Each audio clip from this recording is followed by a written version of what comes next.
Oasis Audio presents The Donkey Principle by Rachel Ann Ridge, read for you by the author.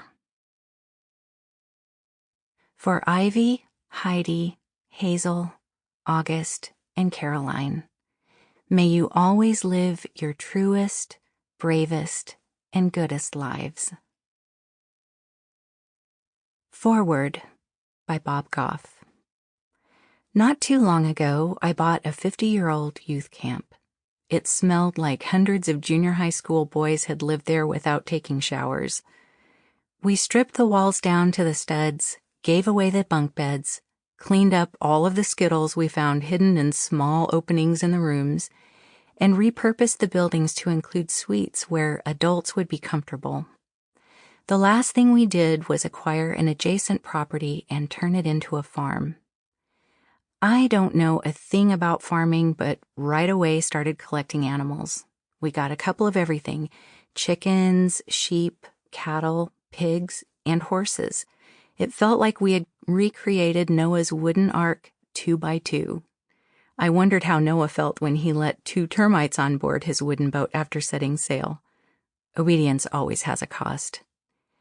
Most of the people who come to our camp have as little experience about farm animals as I once did. The ones who did know their way around the barn all asked the same question: "Why don't you have a couple of donkeys?" At first, I thought they were kidding, but I soon learned that a farm without a donkey or two is missing something important. Here's why. Donkeys are sweet and gentle and fiercely loyal to those they trust.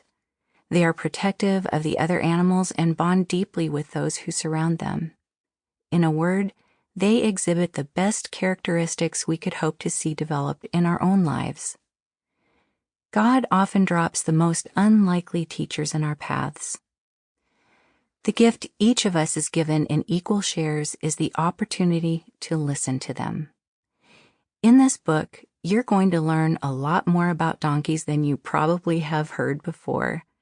When you turn the last page, Rachel isn't hoping you will want to make a hobby farm out of your beautiful life. She hopes you will make it a working ranch. This is not merely the story about a particular donkey.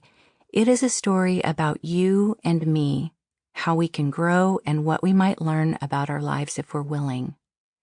Welcome to Rachel's Ranch. Bob Goff, husband, father, donkey lover, and author of 4 New York Times best-selling books. Introduction. The boys were waiting for me at the gate. Flash and Henry, my 2 rescue donkeys, know the drill. If they want to be let into the yard where the, quote, good grass is, that's their term, not mine, they have to stand quietly and let me clean their hooves first.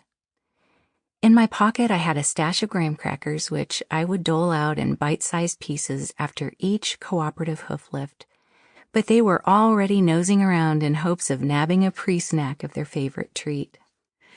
"You know the rules," I scolded them with a laugh. Henry lined up to be first, his short, chubby body placed squarely in front of Flash. He was already shifting his weight off his right front leg so I could lift his foot and begin picking the mud out from his hoof with a small metal tool. "Nice job, pal," I told him as I worked my way around his 4 hooves. His soft lips tickled my palm as he deftly grasped and crunched the cracker with delight. Henry believed he had done such a nice job he should receive a bonus reward. "You're right, Henry," I said as I broke off another piece. Flash impatiently waited his turn, ears back and lips tightened to show his annoyance at being second in line and the last to receive treats. "Okay, Flash, let's have a look at you." I had to catch a plane that morning, but I didn't rush. I ruffled Flash's multicolored mane and I rubbed his shoulders along the distinctive cross-shaped markings.